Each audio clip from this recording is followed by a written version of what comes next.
আল্লাহ পাক 30 পারার ভিতরে প্রথম পারার সূরাটাকে শুরু করছে গরুর সূরা দিয়া, শেষ করছে মানুষের সূরা দিয়া। তাফসীরের ভিতরে পাওয়া যায়, এর কারণ হলো আল্লাহ রাব্বুল আলামিন ইঙ্গিত দিলেন, বুঝাইতে চাইলেন, ও দুনিয়ার মানুষ, পণ্ডিতরা শোনো, বুদ্ধিজীবী তোমরা যারা আসো শোনো, কোরআন ছাড়া যদি যতই তোমরা দানাই বানাই করো, যতই তোমরা চেষ্টা প্রচেষ্টা করো, যত সাধনাই করো না কেন, গরুই থাকবা, কোনোদিন মানুষ হইতে পারবা না। আর কোরআন মোতাবেক যদি জীবন যাপন করো, কোরআন যদি মানো, কোরআনের আইন অনুশাসন যদি ফলো করে চলো, তাহলে তুমি যদি গরু হও শেষ পর্যন্ত মানুষ হয়ে যাইবা। গরু থাকলো কি হবে? এই জন্যই তো আবুল হিকাম জ্ঞানের রাজা ভান্ডার ছিল, কোরআনের আইন মানে নাই, কোন কিতাব আগের অবস্থাতে বাকি নাই। কথাটা এই কারণে বললাম, পূর্বের ইনজিল কিতাব আল্লাহ নাজিল করেছে, ঠিক কিনা? বর্তমানে নাই। তাওরাত আল্লাহর নাজিল করা, বর্তমানে নাই। জাবুর, এটা তো অস্তিত্বই নাই। 103 খানা আসমানি কিতাব, একটার অস্তিত্ব দুনিয়ার ভিতরে নাই। কেন? কারণ আল্লাহ পাক ওই প্রত্যেকটা আসমানি কিতাব নাজিল করে করে ওই নির্ধারিত নবীর উপরে দায়িত্ব দিয়েছিল, হে মুসা, এই যে তোমার উপরে যে তাওরাত দিলাম, এটা রক্ষণাবেক্ষণের দায়িত্ব তোমার। হে ঈসা, তোমার উপরে যে ইনজিল দিলাম, এটা রক্ষণাবেক্ষণের দায়িত্ব তোমার। হে সুলাইমান নবী, হে দাউদ নবী, তোমার উপরে যে জাবুর কিতাব দিলাম, এটার রক্ষণাবেক্ষণের দায়িত্ব তোমার, আমি আল্লাহর কাছে রাখি নাই। এই কারণে হে নবী, হে সমস্ত আসমানি কিতাবগুলো আজকে দুনিয়াতে নাই, ধ্বংস হয়ে গেছে, কিন্তু একমাত্র অনলি ওয়ান, সবচাইতে শ্রেষ্ঠ কিতাব আল কোরআন, এটার দায়িত্ব আমি আপনার হাতে দেই নাই, এটার দায়িত্ব ফেরেশতা জিবরাইলকেও দেই নাই, এটার দায়িত্ব আসমান জমিনকেও দেই নাই। কারণ আসমান জমিন এক সময় থাকবে না, ঠিক কিনা? ফেরেশতা আছে, ফেরেশতাও থাকবে না। নবী আপনি আছেন, আপনি একটা সময় থাকবেন না। আমার কোরআন কি হবে? সুতরাং আল কোরআনের দায়িত্ব যেহেতু আমি আল্লাহ পাক নাজিল করেছি, এটা রক্ষণাবেক্ষণের দায়িত্ব আমি আল্লাহর কাছে রেখে দিয়েছি। এটা কিয়ামত পর্যন্ত থাকবে। পৃথিবীতে হয়তো আপনি আমি থাকবো না, কিন্তু আল কোরআন এটা থাকবে। কেন? কারণ এটা আল্লাহ পাকের জাতি কালাম। সুবহানাল্লাহ। আল কোরআন গায়রু মাখলুক। কোরআন এটা মানুষের সৃষ্ট না, বা আল্লাহ পাকেরও সৃষ্ট না। কোরআন আল্লাহর কি না? সৃষ্টি না, বরং এটা আল্লাহ পাকের জাতি কালাম। সুবহানাল্লাহ। আপনি একজন মানুষ, আপনার ব্যক্তিগতভাবে একটা ভয়েস, একটা ভোকাল, একটা টন আছে না, গলার সাউন্ড আছে না?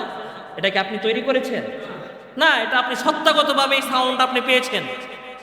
আল কোরআন এটা আল্লাহ পাকের ভয়েস। সুবহানাল্লাহ বলেন। এটা আল্লাহ পাকের ভোকাল, আল্লাহ পাকের কথা, টিউন। এটা কি চারটিখানি কথা, চারটিখানি মনে করার সুযোগ নাই। আমরা তো কোরআনটাকে বুঝলামই না আজ পর্যন্ত। কোরআনটা কি এটা আমরা বুঝিই না। আল্লাহ আমাদেরকে আল্লাহ পাক বুঝার তৌফিক দান করেন। জালিকাল কিতাব লা রাইব, এটার ভিতরে সন্দেহের কোনো অবকাশ নাই। পৃথিবীতে যত লাইব্রেরি, এমন কোন লাইব্রেরি পাবেন না যেই লাইব্রেরির বইগুলোর ভিতরে লেখক লিখে দিয়েছেন যে আমার এই বইটার ভিতরে কোনো ভুল নাই। এমন কোনো বই আছে? কোন লেখকের লেখা কোনো কিতাব আপনি পাবেন না যেইখানে লেখক বলে দিছে যে আমার কিতাবে কোনো ভুল নাই। কারণ আরো তার এটা বলে যে আমার এই লেখার ভিতরে কোনো ভুল থাকলে আপনারা ধরে দিলে আমি কৃতজ্ঞ থাকবো, ঠিক না? আল্লাহ পাক শুরুতেই বলে দিন লা রাইব, বান্দা এটার ভিতরে কোনো সন্দেহের কোনো অবকাশ নাই। তুমি সন্দেহ করছো, তুই ঈমান খাইয়া গেছো, ঈমান নাই তোমার। আল্লাহ রাব্বুল আলামিন চ্যালেঞ্জ ছুড়ে দিয়েছেন মানুষগুলোকে, যে পৃথিবীতে যেই মানুষগুলো রসুলের জমানায়, কারণ ওই রসুলের যুগে মানুষগুলো ছিল আপনার আরবি সাহিত্যিক, ভাষাবিদ, তারা পণ্ডিত ছিল, ভাষার উপরে দক্ষ ছিল। তারা ছন্দে ছন্দে কথা বলতো, ঝগড়া লাগলে গালি দিত। কিভাবে জানেন? ছন্দ বানাইয়া গালি দিত। এদের গোত্রে গোত্রে এক একজন করে সাহিত্যিক থাকতো, যারা গোত্রে গোত্রে ঝগড়া লাগলে একজন আরেকজনের যাতে ছন্দ আকারে যাতে গালি দিতে পারে, নিন্দা দিতে পারে, এই কারণে তারা ওই সময়ে কবি হায়ার করে নিয়ে আসতো। বুঝতে পারছেন? আপনি একটা জিনিস মনে রাখবেন, যেই যুগের মানুষগুলো যেই ফেতনায় পতিত থাকে, আল্লাহ পাক ওই যুগের নবীকে ওই ফেতনার উপরে পিএইচডি করাইয়া পাঠায়। যেমন পয়গম্বর মুসার যুগে মানুষগুলো আপনার জাদুবিদ্যায় দক্ষ ছিল। এইদিকে মুসা নবীর যুগে মানুষগুলো কিসে দক্ষ ছিল? জাদুবিদ্যায় দক্ষ ছিল। এই কারণে আল্লাহ পাক হযরত মুসাকে ওই জমানায় ওই জায়গায় পাঠাইছে জাদুর উপরে, বা এই সমস্ত বিষয় তাকে একদম পরিপূর্ণ জ্ঞান দিয়া ওইখানে পাঠাইছে। আল্লাহু আকবার। হযরত ঈসা আলাইহিস সালামের যুগে মানুষগুলো কবিরাজি বিদ্যায় পাক্কা ছিল। আল্লাহ রাব্বুল আলামিন হযরত ঈসাকে এমন গুণ এমন পাওয়ার দিয়ে দিলেন যে পয়গম্বর মূসা কোনো অন্ধ লোকের উপরে হাত বোলালে ওই অন্ধ লোকের দৃষ্টি চলে আসতো, কোনো শ্বেত রোগীর উপরে হাত বোলালে শ্বেত রোগী ভালো হয়ে যেত, কোনো মৃত মানুষকে ডাক দিলে সাথে সাথে উঠা সালাম দিয়ে দিত। আল্লাহু আকবার। যেই যুগের মানুষগুলো যেই বিষয়ে পণ্ডিত ওই বিষয়ে দক্ষ বানাইয়া ওস্তাদ বানাইয়া আল্লাহ পাক পয়গম্বর প্রেরণ করেন। তা আমার রসুলের যুগে মানুষগুলো ছিল আপনার সাহিত্যিক, ভাষাবিদ, এদের ভিতরে ছিল সাহিত্যের চর্চাটা অনেক বেশি ছিল। রসুল ছিলেন উম্মি নবী, কারো কাছে কোনোদিন অক্ষর শিখে নাই, হাতে খড়ি দিয়ে কোনো কিছু শিখে নাই, কোনো পাঠশালায় আমার রসুল যায় নাই, মাদ্রাসা দর্শও যায় নাই। ওই রসুলের জবানে এত সুন্দর সাহিত্যপূর্ণ একের পর এক আয়াতগুলো তেলাওয়াত হয়, মানুষগুলো তারপরেও কিছু কিছু মানুষ তো সঠিকটা বুঝতে পারছে যে না, এগুলো মুহাম্মদের বানানো না, কারণ মুহাম্মদ তো ইতিপূর্বে কোথাও লেখাপড়া করে নাই, মুহাম্মদ কোত্থেকে বানাবে, যেগুলো বলতেছে এগুলো নিশ্চয়ই কোনো না কোনো একজন এই মুহাম্মদকে জানাইতেছে। এটা ভেবে তারা কালিমা পড়ে মুসলমান হয়েছে। কিন্তু যেই মানুষগুলোর অন্তরে হেদায়েত নাই অথবা সত্যটা জানার পরেও যারা গারামানি করে, এগুলোকে কে হেদায়েত দিবে বলেন? তা আবু জাহেল মার্কা কিছু ছিল, তারা রসুলকে ছোট করার জন্য তখন তারা বলতো, আরে এটা তো মুহাম্মদের নিজের বানানো কিতাব, নিজে বানায় বানাইয়া এটা তোমাদেরকে শোনায়, এটা তোমাদেরকে নিজে বানায়, সুতরাং তোমরা এটা কি করো, আমি আরো বড় কবি নিয়ে আসি, আমার এই কবি তোমাদেরকে আরো এই চেয়ে সুন্দর সুন্দর সাহিত্যপূর্ণ ভাষা ছন্দ তোমাদেরকে শোনাবে, তোমরা আসো। আবু জাহেল মানুষগুলোকে টিকিট দিয়া, টাকা দিয়া, খাওয়াইয়া, পকেট দিয়া, যত চেষ্টা প্রচেষ্টা আছে মানুষগুলোকে আনতো, আনাইয়া তিনি ওই যে সিরিয়া থেকে বিভিন্ন দেশ থেকে বড় বড় সাহিত্যিকদের আনতো, আনার পরে লোকরে বসাইতো, ওই লোকে ছন্দ কইতো, মানুষ একবার শুনতো, দ্বিতীয়বার আর শুনে না।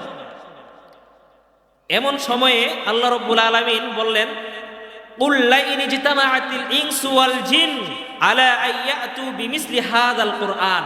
হে নবী, আপনি এই সমস্ত নরাধমদেরকে আপনি বলে দেন যে তোমরা, শুধুমাত্র তোমরা নয়, পুরো দুনিয়াবাসী যত মানুষ আছে, অদৃশ্যে যত জিন আছে, সমস্ত জিন এবং মানুষগুলোকে ইজতামাআত, যদিও তোমরা একত্র করতে পারো, আইয়াতু বিমিসলি হাযাল কুরআন, একত্র করবা কেন, এরকম একটা কোরআন অনুরূপ একটা কপি, তারপরও যদি তোমরা পারো তাহলে বানায়া দেখাও।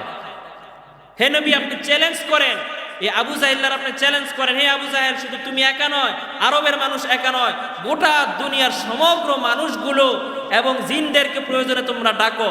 কুল লা ইন ইজতামাআতিল ইনসু ওয়াল জিন, ইনস মানুষ, জিন মানে জিন। কিরে, এই যে একজনের কাছে একটা আয়াত, একটাই সূরা, কিছু আয়াত একজনের কাছে, আবার কিছু আয়াত আরেকজনের কাছে, এটা বিষয়টা বোঝাটা মুশকিল না? তো এই কারণে নবীজি জীবদ্দশাতেই সাহাবীদেরকে সবগুলোকে জমা করছে, যারা ওহীগুলো লিখে রাখছেন, এদেরকে আনার মাধ্যমে বললেন যে এবার তোমরা সুন্দরভাবে বড় বড় কিছু পাথর নাও, অথবা বড় বড় চামড়ার কোনো বানাও, প্লেবোর্ড, প্লে কার্ড এগুলো বানাও, ফেস্টুন বানাও, ওইখানে তোমরা লিখে রাখো। তখন নবীজি আদেশ করতেন, লিখে রাখতেন, এবং কোন সূরাটাকে, কোন আয়াতটাকে কোন সূরার ভিতরে ঢুকাইবে এবং কোন সূরাটাকে কোন সূরার আগে অথবা পরে রাখবে, এটা নবীজি বলে দিয়েছেন। আর সাহাবা কেরাম নবীজি তত্ত্বাবধানে সেটা ওইভাবে কাজ আঞ্জাম দিয়েছে। তো নবীজি সূরা ফাতিহাকে আগে জায়গা দিয়েছে, আগে জায়গা পাইছে, দ্বিতীয়বার সূরা বাকারাকে দিয়েছে, আগে বাকারা জায়গা দ্বিতীয় নম্বরে পেয়েছে। এটা হলো মূল কথা। তাহলে বাকারা সূরা, এই বাকারা সূরার ভিতরে সর্বমোট আয়াতের সংখ্যা হলো 286 আয়াত, 40টা রুকু। এই সূরাটা নাজিল হয়েছে আপনার মদিনাতে। কোথায়? সূরাতুল বাকারা মাদানিয়া। এই সূরাটা নাজিল হয়েছে কোথায়? মদিনায়। বাকারা সূরাটাকে বাকারা থেকে নামকরণ করা হয়েছে। বাকারা শব্দের অর্থ কি জানো?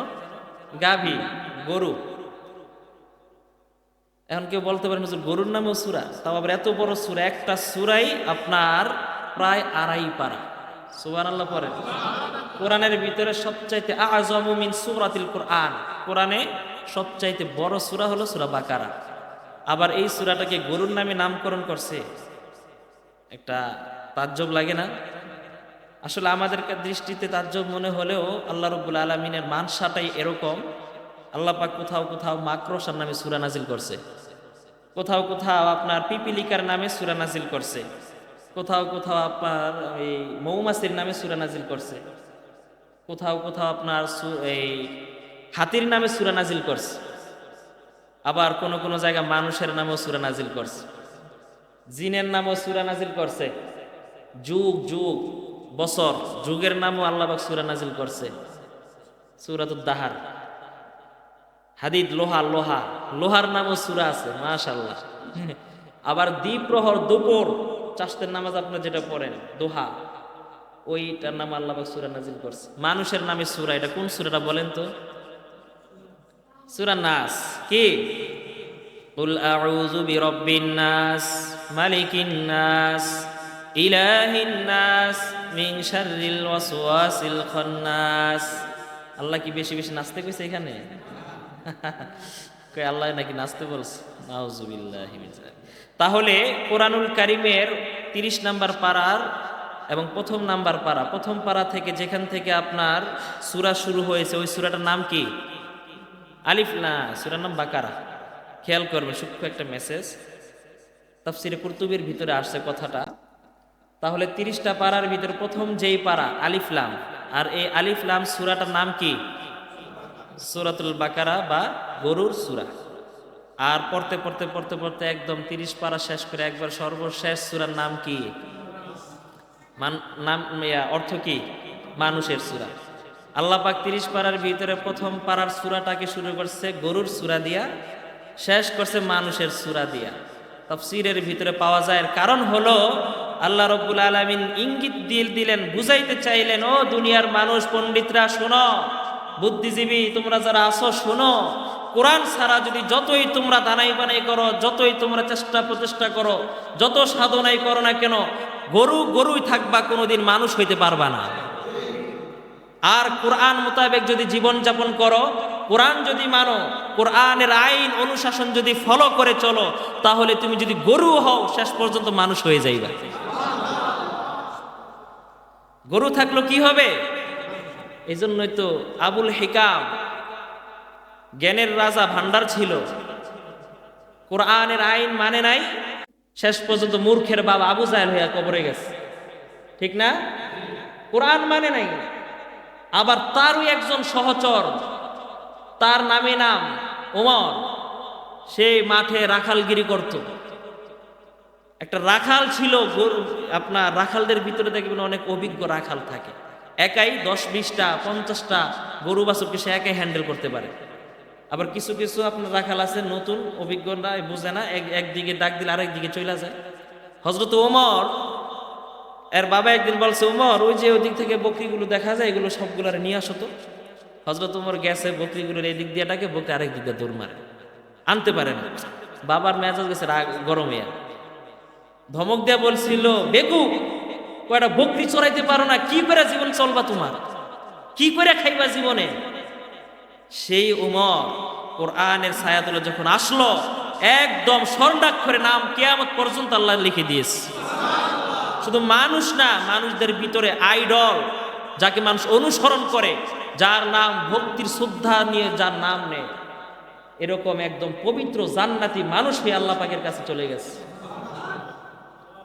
আর ওই যে বুদ্ধির রাজা কোরআন মানে নাই, হয়ে গেছে গাদা। সূরা বাকারা দিয়ে শুরু করে আল্লাহ বুঝাইলেন, একটা গরুও যদি হও, তোমাকে যদি মানুষ হতে হয়, শেষ পর্যন্ত যাও, একদম কুল আউযু বিরাব্বিন নাস শেষ করো, মিনাল জিন্নাতি ওয়ান নাস শেষ করো। তুমি গরু হয়ে থাকলো, পশু হয়ে থাকলো, হায়াওয়ান হয়ে থাকলো, তুমি শেষ পর্যন্ত যদি যেতে পারো, তুমি মানুষ হয়ে যাইবা, মানুষ হয়ে যাইবা। কোরআন মানো না, কোরআনের আইন, কোরআনের অনুশাসন তুমি প্রয়োজন বোধ করো না, কোরআনকে তুমি গুরুত্ব দাও না, তুমি যত বড় অক্সফোর্ডের স্টুডেন্ট হও না কেন, তুমি গরুর চাইতে তুমি গাধা হয়ে কবরে যাইবা। তুমি কোরআন ছাড়া কোনো বিকল্প কোনো রাস্তা নাই। এই সমাজকে যদি একটা সাফল্যমণ্ডিত রূপ দিতে হয়, মানুষগুলোকে সবাইকে যদি একটা আদর্শবান মানুষ এক প্ল্যাটফর্মে যদি সবাইকে নিয়ে আসতে হয়, কোরআন ছাড়া দ্বিতীয় কোনো রাস্তা নাই। কোরআনকে মানতে হবে। কোরআনটাকে আপনি আজকে আমরা বানাই নিছি, এটা 40-এর খতম করার জন্য বানাই নিছি। বাবা মারা গেলে কোরআনটা নামে এখন খতম দিব, রমজান মাসে 3 খতম 4 খতম দিয়া ওই যে কাঠ পাঠাই দিব, বাস এটা বসকে দিয়ে দিব। আজকে আমরা ইসলামটাকে আমরা আজকে না বুঝার কারণে আজকে প্রত্যেকটা জায়গায় জায়গায় প্রতিটা অঞ্চলে অঞ্চলে মুসলমান আজকে অপদস্থ হচ্ছে, কোরআন না মানার কারণে। তো যেটা বলতেছিলাম, প্রথম যে সূরাটার নাম হলো বাকারা। এই বাকারার ভিতরে আল্লাহ রাব্বুল আলামিন যেটা যখন নাজিল করেছিলেন মদিনায়, তখন মানুষগুলো ছিল আপনার ইসলামের বুঝতো না, নতুন দীক্ষিত হয়েছে ইসলামের দিকে। এই কারণে ইসলামটা তারা তেমন একটা বুঝতো না, তাদের কাছে এই বিষয়গুলো সব অলৌকিক মনে হতো। এই সূরাটার ভিতরে আল্লাহ রাব্বুল আলামিন এত এত সুন্দর সুন্দর বিষয় নিয়ে আলোচনা করেছেন। এই সূরার ভিতরে আল্লাহ পাকের তাওহীদের কথা আছে, ঈমানের কথা আছে, ঈমানদারদের পরিচয়, কাফেরদের পরিচয়, মুনাফিকদের পরিচয় এই সূরার ভিতরে আছে। সুবহানাল্লাহ। এই সূরার ভিতরে আপনার নামাজ ফরজের কথা আসছে, এই সূরার ভিতরে রোজা ফরজের কথা আসছে, এই সূরার ভিতরে আপনার কিবলা পরিবর্তনের কথা আসছে। সুবহানাল্লাহ পড়েন না? এই সূরার ভিতরে আপনার বিভিন্ন অনেক গুরুত্বপূর্ণ ঘটনা আল্লাহ পাক এই সূরার ভিতরে নিয়ে আসছেন। তো এখন যে কথাটা হলো, বাকারা নামটা এই কারণেই করেছেন, একটা তো বললাম। দ্বিতীয় নাম্বার কারণ হলো, আল্লাহ রাব্বুল আলামিনের মর্জি হলো যেই সূরাটাকে যেই নামে নামকরণ করা হয়, ওই সূরার নামটা ওই সূরার ভিতরে থাকাই কোনো শব্দ থেকে নামটা নেয়। বুঝাইতে পারি নাই? মনে করেন একটা সূরা আল্লাহ পাক নাজিল করছে, এখন এই সূরার যে নামটা রাখবে, এই নামটা আল্লাহ পাক ওই সূরার ভিতরে থাকাই কোনো না কোনো এক শব্দ থেকে এটা নেয়। যেমন আপনি দেখেন সূরাতুল ফাতিহা, এই ফাতিহার আরেকটা নাম হচ্ছে সূরাতুল হামদ। তা হামদ শব্দটা আলহামদুলিল্লাহ আছে না? এরপর সূরাতুল নাস, নাস শব্দটা আছে না? সূরাতুল ফালাক, কুল আউযু বিরাব্বিল ফালাক আছে কি না? এরপর আপনি সূরাতুল ফিল যান, আলাম তারা কাইফা ফাআলা রাব্বুকা বিআসহাবিল ফিল আছে কি না? এটাকে বলা হয় তাসমিয়াতুল কুল বিইসমিল জুজ। তাফসীরের ভাষা এটাকে বলা হয় তাসমিয়াতুল জুজ বিইসমিল কুল। তাসমিয়াতুল কুল বিইসমিল জুজ অর্থাৎ একটার দ্বারা পুরোটার নামকরণ করা হয়ে যায়। তো সূরা বাকারার ভিতরে আবার কখনো কখনো আল্লাহ পাক ওই সূরার ভিতরে থাকা বিশেষ কোনো ঘটনাকে কেন্দ্র করে ওই সূরার নাম দেয়। যেমন আপনার মাকড়সা, এই মাকড়সার ঘটনাটা যেই সূরার ভিতরে আছে, এই কারণে ওই সূরাটার নাম দিয়ে সূরাতুল আনকাবুত, মাকড়সা। আবার আপনার মৌমাছির ঘটনা যেই সূরাতে আছে, ওই সূরার ভিতরে ওই নাম দিয়ে সূরাতুল নাহাল বা মৌমাছির সূরা। আবার পিপিলিকার ঘটনা যেই সূরাতে আছে, ওই সূরার নামকরণ করেছে সূরাতুল নামল, পিপিলিকার সূরা। অর্থাৎ আল্লাহ পাক ওই সূরার ভিতরে হয়তো কোনো শব্দ দিয়ে নামটা রাখবে, অথবা ওই সূরার ভিতরে থাকা কোনো ঘটনা থেকে আল্লাহ পাক নামটা রাখবে, অথবা ওই সূরার ভিতরে থাকা কোনো একটা শিক্ষা, মনে করেন যে এই সূরার ভিতরে আল্লাহ পাক একটা শিক্ষা রাখছে, ওই শিক্ষাটা থেকে নামকরণ করে। যেমন সূরাতুল ইখলাস, এই ইখলাস শব্দটা এই সূরার ভিতরে পাবেন না। তাহলে এই নামটা কেন রাখছে? কারণ এই কুল হু আল্লাহ সূরার ভিতরে ইখলাস, একত্ববাদের শিক্ষা রয়েছে, এই কারণে সূরার নামকরণ করা হয়েছে সূরাতু ইখলাস। কুল হু আল্লাহ সূরার ভিতরে ইখলাস, তাওহীদের শিক্ষা রয়েছে, এই কারণে সূরাতুল ইখলাস। ঠিক একইভাবে সূরাতুল বাকারার ভিতরেও আল্লাহ পাক বাকারাদা এই কারণে নামকরণ করেছে, কারণ এই বাকারার ভিতরে বাকার নিয়া, গাবি নিয়া, গরু নিয়া সুন্দর একটা ঘটনা আছে। কি আছে? অনেকগুলো ঘটনার ভিতরে এই ঘটনাটাকে আল্লাহ পাক প্রাধান্য দিয়ে এই সূরার নামটাই করে দিয়েছে সূরাতুল বাকারা। সুবহানাল্লাহ। তাহলে আমরা ওই ঘটনাটা একটু সংক্ষেপে জেনে আসি, কি বলেন? বনি ইসরাইলে হযরত মূসা আলাইহিস সালামের যুগে একটা বিত্তবান লোক ছিল, অনেক পয়সার মালিক, কিন্তু তার কোনো ওয়ারিস ছিল না। সে মারা গেলে এই সম্পদের মালিক কে হবে এরকম কোনো ওয়ারিস না থাকার কারণে তার দূর সম্পর্কের এক ভাতিজা, ইবনে তাফসিরে মাযহারির ভিতরে আসছে তার চাচতো ভাই। এক রিওয়ায়াতে পাওয়া যায় তার চাচতো ভাই, অন্য আরো রিওয়ায়াতের ভিতরে পাওয়া যায় তার ভাতিজা, দূর সম্পর্কের। তো দূর সম্পর্কের ভাতিজা অথবা চাচতো ভাই সে চিন্তা করলো যে এই যে চাচার এত সম্পদ, এগুলো কে খাইবে? চাচা মারা গেলে এগুলো কে দেখাশোনা করবে? এগুলো তো মানুষ নিয়ে যাবে, হয়তো বাইতুল মাল রাষ্ট্রে নিয়ে যাবে, যে যেমনি পারে লুটপাট করে নিয়ে যাবে, কি করা যায়? তো চাচার সম্পদ আত্মসাৎ করার জন্য ওই ভাতিজা সে তার নিজের চাচাকে হত্যা করেছে। হত্যা করার পর এই লাশটাকে অনেক দূরে নিয়ে একটা অজপাড়া গায়ে, দুর্বল যে এলাকার মানুষগুলো পয়সা নাই, ক্ষমতা নাই, সরকারি কর্মকর্তা নাই, যে এলাকায় সচিবালয়ে লোক নাই, থানায় লোক নাই, বুঝেন নাই, এরকম নিরীহ অসহায় এক এলাকার ভিতরে গিয়ে লাশটা রেখে আসছে। উদ্দেশ্য হলো ওই এলাকার মানুষের ঘাড়ে যেভাবে হোক খুনের দায়টা এদের উপরে চাপিয়ে দেওয়া যাবে। তো এখন সে লাশটাকে ওই এলাকায় রেখে আসার পর পরদিন সকালবেলা সে নিজেই নাটকের কান্না শুরু করে দিচ্ছে। হাই হুতাশ শুরু করে দিছে। সে বুঝাইতে চাচ্ছে মানুষগুলোকে যে সে খুন করে নাই। কান্না না করলে হয়তো বা এরকম হতে পারে যে সন্দেহের তীর তার উপরে আসতে পারে, সন্দেহের নিশানা অন্যের উপরে চাপানোর জন্য সে একবারে এসে কান্না শুরু করে দিল। ইবনুল কাইয়িম জাওজি রহমতুল্লাহি আলাইহির একটা কিতাব আছে জাদুল মাআদ, ইলমের কিতাব। এই জাদুল মাআদ কিতাবের ভিতরে আসছে কান্না 4 প্রকার। কয় প্রকার কান্না? 4 প্রকার কান্নার ভিতরে আপনার বুকাউন নিফাক একটা কান্না হলো মুনাফিকি কান্না। আসলে ভিতরে কান্নার কোনো কিছুই নাই, সে মুখ দিয়ে চেহারা দিয়ে বুঝাইতেছে হ্যাঁ কান্না করতেছে, হ্যাঁ আমার শেষ এইটা সেটা কান্না। বুকাউন নিফাক, নিফাকি কান্না। দেখবেন সমাজের ভিতরে এমনও কিছু আছে নিজে অপরাধ করে নিজে বিচার ডাক দিয়ে নিজে কান্নাকাটি করে মামলা জিততে যায়, আছে না? এই মামলা জিততে যায়। আর আরেকজন লোক এর কান্না আসে না, এর কান্না আসবে কেন, সে তো অন্যায় করে নাই। সে আবার অনেক লোক আছে দেখবেন যত কষ্টে আসুক কাঁদতে চায় না, চোখ দিয়ে পানি আসে না, অনেক স্ট্রং শক্তিশালী, অন্তরের দিক থেকেও সে মনের দিক থেকে অনেক সবল। তো এই মানুষগুলো সে স্বাভাবিকভাবে থাকে, বিচারক ওর কান্না মায়ার কান্না দেখা নাট্যিকা কান্না দেখা এর পক্ষে রায় দিয়া আর নির্দোষ লোকের উপরে বিচারের রায় চাপাইয়া দেয়। বোকাউল নিফাক। আরেকটা হলো বোকাউল ঈমান, ঈমানি কান্না, যেটা হলো আল্লাহ পাকের ভয়ে জান্নাত জাহান্নামের কথা স্মরণ হলে চোখ দিয়ে পানি আসে। সুবহানাল্লাহ। তো ওই ভাতিজা সে নাটকের কান্না শুরু করে দিছে, বোকাউল নিফাক, নিফাকি কান্না সে শুরু করে দিল।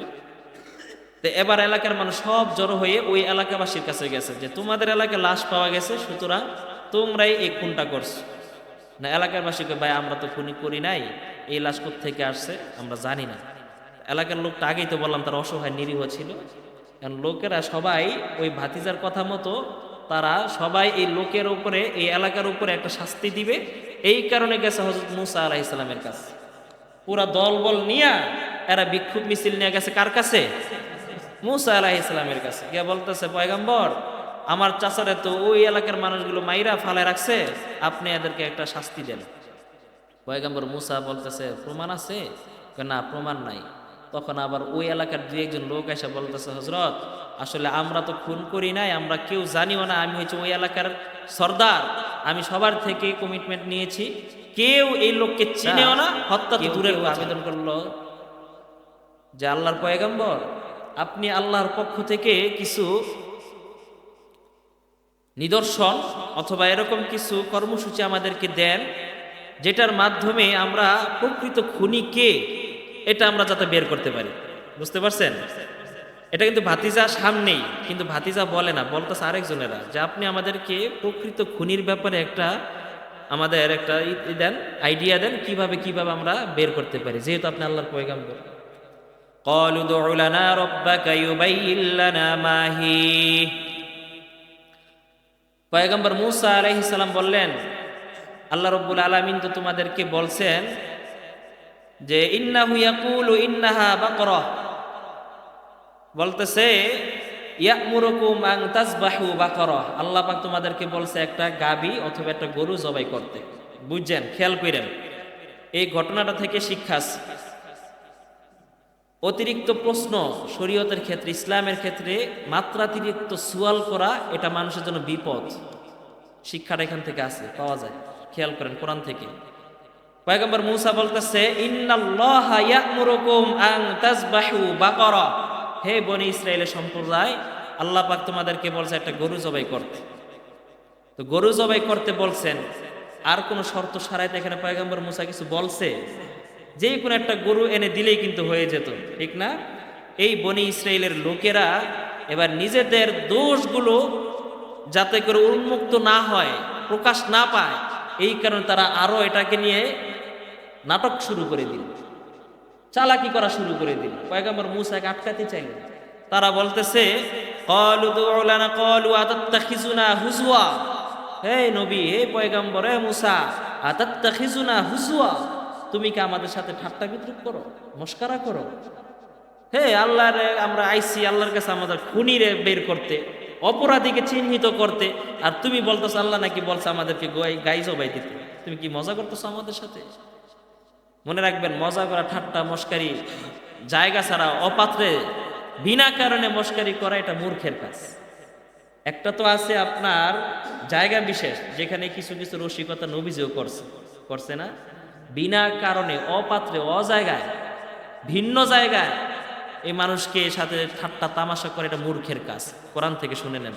তখন পয়গম্বর মূসা বলতেছে, ক্বালা আউযু বিল্লাহি আন আকুনা মিনাল জাহিলিন। হে আমার উম্মতেরা, তোমরা কি বলো? আমি একজন পয়গম্বর, আমি একজন নবী, আমি নবী হয়ে তোমাদের সাথে এরকম মূর্খেদের মতো কিভাবে মূর্খের মতো আচরণ করো? কারণ তোমরা যেটা বলতেছো আতাত্তাখিজুনা হুজুয়া, এই যে মজা নেওয়া, ঠাট্টা মস্করা করা, এটা তো মূর্খের কাজ। আর আমি আল্লাহর পয়গম্বর, আমি কোনোদিন মূর্খের মতো কাজ করতে পারি না। তাহলে বোঝা গেল ঠাট্টা মস্করা বিদ্রুপ করা অতিরিক্ত মাত্রা এটা মূর্খের কাজ, ঠিক কিনা? তখন পয়গম্বর মূসা বললেন যে না, এটা আমি আপনার সম্ভব না, আমি সুতরাং যেটা বলছি এটাই আল্লাহ পাক তোমাদেরকে বলছে, এটাই করতে হবে। তখন এই লোকগুলো ভাতিজা চিন্তা করতেছে, কিরে পয়গম্বর যেহেতু বইলা ফেলছে, তাইলে তার উপায় নেই, আস্তে আস্তে তো আমার মুখোশ খুললা যাইব, কি করা যায়? তো সে বাঁচার জন্য আরো অনেক ছটফট করতেছে। সে বলতেছে,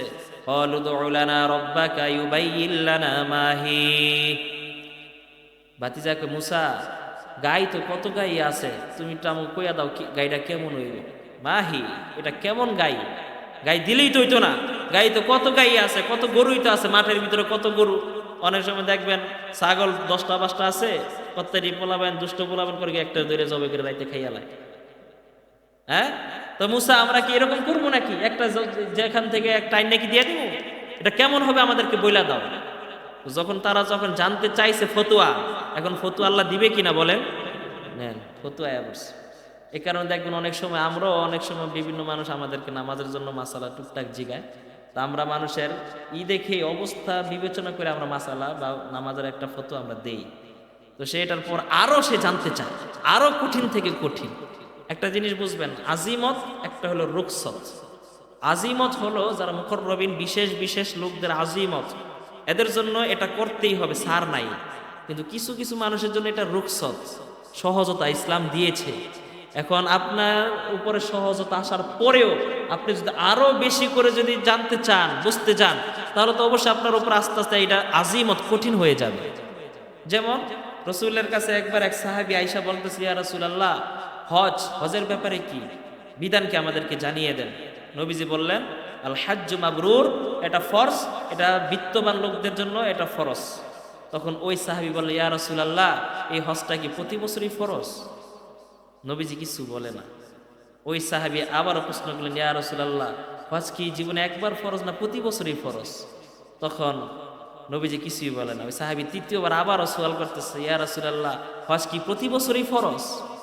চতুর্থবার আবার একই প্রশ্ন যখন করলেন, নবীজি রাগে গুসা হইয়া ধমক দিয়া বলতেছে, হে বেকুব, তুমি বারবার একই কথা বলতেছো, আমি উত্তর দিতেছি না, তুমি কি বুঝো না? আমি রসুল যদি বলতাম হ্যাঁ প্রতিবারই ফরজ, তাহলে তোমার জন্য প্রত্যেক বছর বছরই ফরজ হইতো। প্রতি বছর ফরজ হইলে মানুষের জন্য সহজ হইতো না কঠিন হইতো? ওই সাহাবী বারবার জিজ্ঞাসা করতেছে, ইয়া রাসূলুল্লাহ, একবার জিজ্ঞাসা করছে হজের ব্যাপারে, নবীজি বলছে হজ ফরজ। এরপরও তার পেট ভরে না, তার আরো জানতে মন চায়। সেই বলতেছে, এটা কি প্রতি বছরই ফরজ? এই কারণে শরীয়তের ভিতরে যেই যে বিষয়গুলো আহাম, গুরুত্বপূর্ণ, জটিল, এগুলো তো উলামায়ে কেরাম আপনাদেরকে জানাই দেয়। এর বাহিরেও যদি আমি আরো বেশি এটা নিয়ে আরো বেশি জাস্টিফাই করতে চাই, তখন আমার জন্য কিন্তু এটা কঠিন হয়ে যাবে, যেটা আমার জন্য ভালো কিছু হবে না। তো ওই লোকেরা বলতেছে, ভাতিজা বলতেছে, মাহি, এটা রং কেমন হবে, এটা কেমন হবে গাইটা একটু আমাদেরকে বলে দাও। তখন পয়গম্বর মূসা আলাইহিস সালাম বললেন, ক্বালা ইন্নাহু ইয়াকুল ইন্নাহা বাকরাতুল লা ফারিদু ওয়ালা বিক আওয়ানুম বাইনা যালিক ফাফআলু মা তুমারুন। পয়গম্বর মূসা বলতেছেন, আল্লাহ পাক বলছেন তোমাদেরকে এমন একটা গাবি জবাই দিতে, যেই গাবিটা ফারিদু ওয়ালা বিক, যেটা অল্প বয়স্ক হবে না আবার বেশি বয়স্ক হবে না, মাঝামাঝি, আওয়ানুম বাইনা যালিক, মাঝামাঝি বয়সের একটা হবে। তা আগের তুলনায় এখন একটু সংকীর্ণ হয়ে আইছে না, মোটামুটি অনেকটা কিন্তু কঠিন হয়ে আইছে। এরপরও ভাতিজার পেট ভরে না। ওই লোকেরা বনি ইসরাঈলা বলতেছে, ক্বালু দু'উ লানা রাব্বাকা ইউবাইয়িন লানা মা লাউনুহা। হে মূসা, এই মাঝামাঝি বয়সে তো অনেক গরুই আছে, কালা আছে, লাল আছে, সাদা আছে, এখন তুমি কোন রঙের কথা বলতেছো একটু বুঝায় কো, আমাদের কাছে তো এটা অস্পষ্ট, এখন স্পষ্ট হয় নাই, আমাদের কাছে এখন এটা স্পষ্ট হয় নাই। আরো স্পষ্ট করে বলো, কারণ মাঝামাঝি বয়সের তো অনেক গাভী অনেক গরু আছে, তুমি এটা কোন রঙের গরু দিতে বলতেছো আমাদেরকে স্পষ্ট করে বলো। মা লাউনুহা, এটা রং কেমন হবে আমাদেরকে বলো। قال إنه يقول إنها بقرة صفراء فاقع لونها تسر الناظرين। দেখেন কি কঠিন হয়েছে, পয়গম্বর মুসা বলতেছে বাকরাতুন সফরা, সফ হলুদ, কেমন হলুদ জানেন, হলুদ হলে হবে না, আরো শক্ত করে দিবেন। ফাকিউল লাউনুহা তাসুরুন নাজিরিন, গাবিটা তোমাদের হতে হবে কি রঙের, কথা বলেন কি রঙের, হলুদ রঙের গাবি হতে হবে, যেই সেই হলুদ হলে চলবে না। ফাকিউল লাউনুহা, এমন চকচকে হলুদ হতে হবে, তাসুরুন নাজিরিন, যে হলুদ রংটা দেখলে যে দেখবে দর্শকের কাছে যেন ভালো মনে হয়, একদম গাঢ় রঙের হলুদ হতে হবে। গাঢ় রঙের হলুদ গাবি কি দেখছেন আপনারা জীবনে? এটার রং তো এরকম নাই, তারপর আপনাদেরকে একটু ধারণা দেওয়ার জন্য বলি, হাঁসের বাচ্চা দেখছেন না, ছোট ছোট ডিম থেকে বের হয়, ওই হাঁসের বাচ্চার কিন্তু একটা রং থাকে হলুদ, ওই রংটার মতো একটা উজ্জ্বল হলুদ, যেটা তাসুরুন নাজিরিন, দৃষ্টিনন্দন হয়, যেটা আকর্ষণ করে মানুষকে, এইরকম রঙের, এর চাইতে ভালো সুন্দর রঙের কথা বলছে, আর কি এটা বললাম একটু বোঝানোর জন্য। তো বলতেছে এরকম রঙের একটা গরু দিতে, এখনো নাকি এদের কাছে নাকি স্পষ্ট হয় নাই, বলতেছে আমাদেরকে আরো স্পষ্ট করে বলো। ক্বালু উদউ লানা রাব্বাকা ইউবাইয়্যিন লানা মা হি ইন্নাল বাকরাতা শাবাহা আলাইনা ওয়া ইন্না ইনশাআল্লাহু লামুহতাদুন। বলতেছে আমরা এরকম রঙের গরু অনেক আছে, আমাদেরকে আরো স্পষ্ট করে বলো, কারণ এরকম রং তুমি আরো কঠিন করে আমাদেরকে একদম এরকম ভাবে বলবা যাতে করে আমরা বুঝি যে তুমি অমুক গরুটারই বলছো, এরকম ভাবে স্পষ্ট করে দাও যাতে করে আমরা বুঝি যে তুমি অমুক জায়গায় অমুক মাঠের অমুক রাখালের ওই গরুটাকে বলতেছো, একদম ইঙ্গিত করে বুঝাইয়া দাও। ওয়া ইন্না ইনশাআল্লাহু লামুহতাদুন, আল্লাহ চাইলে আমরা ওই গরুটার পর্যন্ত আমরা পৌঁছতে পারবো। তো তারা যে ইনশাআল্লাহ বলছে না, এই ইনশাআল্লাহর বরকতে মুফাসসিরিন কিরামগণ বলেন, যেইভাবে কঠিন বানিয়ে দেওয়া হয়েছিল এইভাবে গরু পাওয়ার কথা ছিল না, কিন্তু বনি ইসরায়েল ইনশাআল্লাহ পড়েছে, ইনশাআল্লাহর বরকতে তাদের জন্য আল্লাহ পাক এমন একটা গরু প্রস্তুত করে রেখেছেন। قال إنه يقول إنها بقرة لا ذلول تثير الأرض ولا تسقي الحرث مسلمة لا شياة فيها। এবার দেখেন কি বলতেছে, বলতেছে ঠিক আছে, এমন গাঢ় বর্ণের হলুদ তোমাদের কাছে যদি এরকম অনেক গরু থেকে থাকে তাহলে ঠিক আছে, এখন আরেকটু শোনো যে এমন গাঢ় রঙের হলুদের গরুটা এমন হবে যেই গরুটা জালুলুং তুসিরুল আরদ, যেই গাইটা দিয়ে যেই গাবিটা দিয়ে কোনোদিন জমিনে হাল চাষ করা হয় নাই, হাল চাষ করা হয় নাই, এবং ওয়ালা তাসকিল হারস, এবং যেটা জমিনে পানি সেঞ্চনের কাজও যেই গরুটাকে ব্যবহার করা হয় নাই, অর্থাৎ এটাকে হাল মারাইও দেওয়া হয় নাই, মারাই কাজও লাগানো হয় নাই, পানি সেঞ্চনের কাজও এটাকে কোনো ব্যবহার করা হয় নাই। মোট কথা যেই গাইটা জন্মের পর থেকে এখনো পর্যন্ত কোনো কাজই করে নাই, একদম বেকার, এরকম গাই কি আছে? যেই গাই দিয়া মনে করেন যারা ব্যবসা করে এরা তো ভিন্ন, ওই জমানাতে এটা ছিল না, ওই জমানাতে গরু চাষাবাদি করার জন্য রাখতো, চাষাবাদ ছাড়া কোনো গাই গরু একবারও করা হয় নাই, এটা বের করাটা কঠিন না, অনেক মুশকিল হয়ে গেছে। মুসাল্লামাতুল্লাহ শিয়াতা ফিহা, এবং বলে দিলেন যে ওই গরুটার ভিতরে কোনো স্পট থাকতে পারবে না, কোনো ওই যে রশির দাগ অথবা কোনো টুটি, কান কাটা বা লেজ কাটা, এরকম কোনো, একদম সম্পূর্ণ টুটি মুক্ত হলুদ বর্ণের এবং মাঝামাঝি বয়সের, এবং যেটা দ্বারা কোনো দিন কোনো কাজ করা হয় নাই, এরকম একটা সুন্দর একটা ফুটফুটে গায়ে এনে তোমরা জবাই দাও। এবার বলতেছে ক্বালুল আনা জিতা বিল হক, মুসা এবার বুঝছি তুমি কোনটা কইছো, এবার বুঝছি তুমি কোনটার কথা বলছো। এরা আসলে চাইছিল কি বনি ইসরাইলরা একটার পর একটা প্রশ্ন করবে, মুসা বিরক্ত হয়ে যাবে, আর এই যে অপরাধী ধরা পড়বে না, বুঝতে পারছেন? কিন্তু দেখেন যে না, প্রত্যেকবারে মুসা নবী একটার পর একটা খালি দিতেই আছে। এবার বনি ইসরাইলকে ঠিক আছে, এবার আমরা বুঝতে পারছি। এরপর তারা গেছে ফাযাবাহুহা ওয়া মা কাদু ইয়াফআলুন, আল্লাহ বলেন অতঃপর তারা জবাই করেছে, কিন্তু তারা মূলত জবাই করতে চাচ্ছিল না। এই গাইটা পাইছে কোথায় থেকে, আর একটা ভিন্ন কাহিনী, ওই কাহিনীটা আমাদের আসবে আরো কিছুদিন পরে ইনশাল্লাহ। আজকে যে ঘটনাটা বলা উদ্দেশ্য হলো, এই যে এখানে একটা বাকার গাবি জবাই করা সংক্রান্ত নিয়ে যেহেতু আলোচনা, এই যে এই ঘটনা থেকে বাকার যেহেতু আসছে, এই বাকার থেকে সূরাতুল বাকার নামকরণ করা হয়েছে। সুবহানাল্লাহ। বিসমিল্লাহির রহমানির রহিম। আলিফ লাম মিম যালিকাল কিতাব লা রাইবা ফীহি হুদাল লিল মুত্তাকিন। ইনশাআল্লাহ এতটুকু আলোচনা আমরা করব। রাজি আছেন তো ইনশাআল্লাহ? ধৈর্য আছে আপনাদের? সংক্ষেপ করার চেষ্টা করতেছি। আলিফ লাম মিম এই শব্দগুলোকে বলা হয় তাফসীরের ভাষায় হুরুফে মুকাত্তাআত, অর্থাৎ অকাট্য হরফ, যেগুলোর অর্থ আল্লাহ ছাড়া কেউ জানে না। তাফসীরে জালালাইনের ভিতরে তাফসীরে সুয়ুতির অধ্যায়ে পাওয়া যায় যে আল্লাহু আ'লামু বিমুরাদিহি যালিক। আলিফ লাম মিম, আলিফ লাম র, ত সিম মিম, কাফ হা ইয়া আইন সাদ নুন, এই জাতীয় হরফগুলো আছে না সূরার শুরুতে, এগুলোর ক্ষেত্রে তাফসীরের ভিতরে পাওয়া যায় যে এগুলোর অর্থ, প্রকৃত রহস্য কি একমাত্র আল্লাহ পাকই ভালো জানে। এগুলোকে বলা হয় হুরুফে মুকাত্তাআত। হুরুফে মুকাত্তাআত, অকাট্য বা যেগুলোর অর্থ কেউ জানে না। হযরত আবু বকর সিদ্দিক রাদিয়াল্লাহু তাআলা আনহু থেকে বর্ণিত আছে, তিনি বলেন যে আলিফ লাম মিম এই সমস্ত হুরুফে মুকাত্তাআতগুলো হলো প্রত্যেকটা গ্রন্থের, প্রতিটা কিতাবের ভিতরে কিছু কিছু গোপন বিষয় থাকে, গোপন রহস্য থাকে। আর আল কোরআনের রহস্য হলো আলিফ লাম মিম, এই জাতীয় গোপন, এই জাতীয় হুরুফে মুকাত্তাআতগুলো হলো আল কোরআনের গোপন রহস্য। সুবহানাল্লাহ। যেগুলোর অর্থ আল্লাহ পাকই ভালো জানেন। হযরত আলী রাদিয়াল্লাহু তাআলা আনহু বলেন যে প্রত্যেকটা কিতাবের ভিতরে বিশেষ বিশেষ কিছু ঘটনা থাকে, আর আল কোরআনের বিশেষ ঘটনা হলো হুরুফে মুকাত্তাআত, মানে আলিফ লাম মিম এই জাতীয় হরফগুলো। সুবহানাল্লাহ। দেখবেন এই আলিফ লাম মিম, ত সিম মিম, আলিফ লাম র, নুন কফ হা মিম, এগুলোকে কেন্দ্র করে এক ধরনের অসাধু লোক রয়েছে, তারা মারেফতের নাম দিয়া তারা আজকে মানুষগুলোকে ধোঁকা দেয়।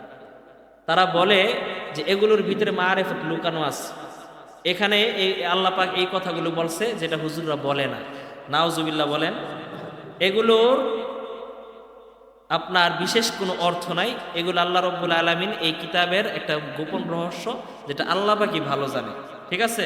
সুতরাং এটা নিয়ে আমাদের কথা বলার কোনো কি নেই, অধিকার নাই। তারপর আছে কি যালিকাল কিতাব লা রাইবা ফি। জালিক, জালিকা শব্দের অর্থ হলো ওই, ওই দূরে ইশারার ক্ষেত্রে বোঝানো হয় ইসমি ইশারা। দূরের জায়গায় যখন আমরা ইঙ্গিত করি, ইশারা করি, তখন ওই বলি না, ওই যে ওইটা। আর কাছের জিনিসকে যখন আমরা ইশারা করি তখন বলি এই বা এইটা।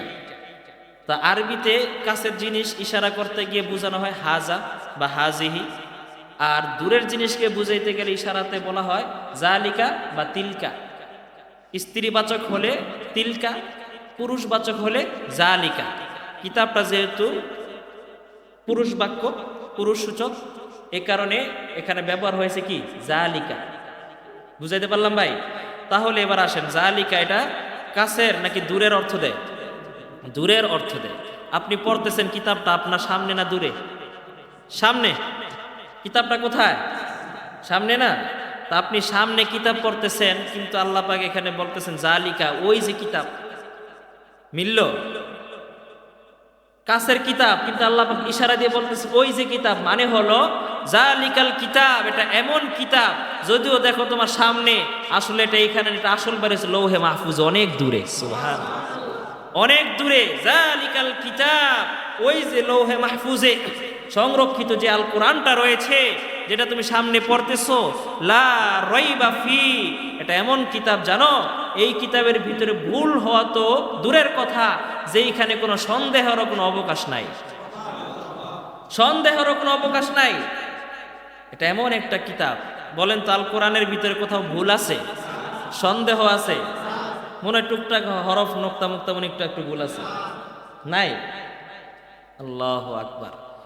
ইন্না নাহনু নাযালনা যিকরা, ইন্না নাহনু নাযালনা যিকরা ওয়া ইন্না লাহু লাহাফিজুন।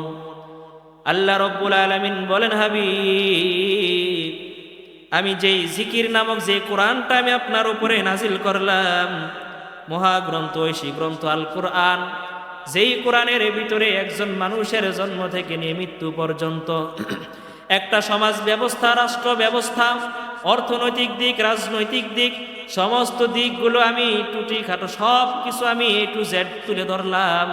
এই আল কোরআনটাকে সংরক্ষণ করার দায়িত্ব আমি দুনিয়ার কোনো নবীকে দেই নাই, কোনো পয়গাম্বরকে দেই নাই, কোনো ফেরেশতাকে দেই নাই, কোনো মানুষকে দেই নাই, বরং এই আল কোরআনকে কিয়ামত পর্যন্ত সংরক্ষণ করার দায়িত্ব আমি আল্লাহ পাকের হাতে নিয়েছি।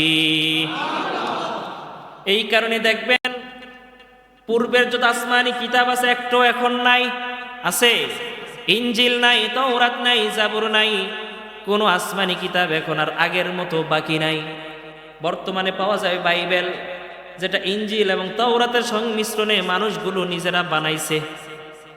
এটার ভিতরে আগে তাওরাত যেই ভাষায় নাজিল হয়েছে বাইবেল কিন্তু ওই ভাষায় নাই। বাইবেল হচ্ছে ইংলিশে, জানেন আপনারা? বাইবেল ইংলিশে। ওই সেমিনারের ভিতরে কর্মসূচি হলো এটা যে প্রত্যেক ধর্মের পণ্ডিত যারা এরা এসে এসে নিজেদের ধর্মগ্রন্থগুলো তেলাওয়াত করবে, বাস এতটুকুই।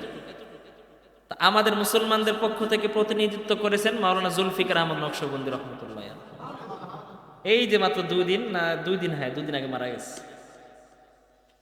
চেহারা কি একদম মনে হইতাছে কি একদম রসুলের সাচ্চা প্রতিচ্ছবি। এদের চেহারা দেখলে মনে হয় যে রসুল আমার কত সুন্দর ছিল, কি মায়াবী চেহারা, চাঁদের চাইতে বেশি সুন্দর জুলফিকার আহমদ নকশবন্দি রহমতুল্লাহ আলাইহি। তো তিনি আমাদের পক্ষ থেকে প্রতিনিধিত্ব করতে গেছেন। তো সব ধর্মের লোকদেরকে ডাকা হলে একজন করে নাম ঘোষণা করে আর আসে, আইসা এসে যে যার মতো করে নিজেদের ধর্মের কথাগুলো বলে যায়। হিন্দুরা যায় এদের রামায়ণ গ্রন্থ তেলাওয়াত করে, খ্রিস্টানরা যায় এরাও বাইবেল তেলাওয়াত করে, ইহুদিরা যায় এরাও বাইবেল তেলাওয়াত করে, বৌদ্ধরা যায় এরা এদের নিজস্ব ভাষা কি ভাষায় করে আল্লাহ জানে। তো বিচারক জাজমেন্ট যারা তারা বলে যে আপনারা যে এই কিতাবটা যে নাজিল করে এই তেলাওয়াত করলেন এটা কি আপনাদের উপর নাজিল করা হয়েছে? হ্যাঁ, এটা আমাদের উপর নাজিল হয়েছে। এটা কোন ভাষায় নাজিল হয়েছে তারা এটা বলতে পারে না। বৌদ্ধরাও বলতে পারে না, হিন্দুরাও বলতে পারে না, বলবে কোত্থেকে? ওদের তো কিতাবই নেই। খ্রিস্টানরা যেহেতু একটু বলছে একটু একটু, কিন্তু এরা ইংলিশে বাইবেল বানায় ফেলছে।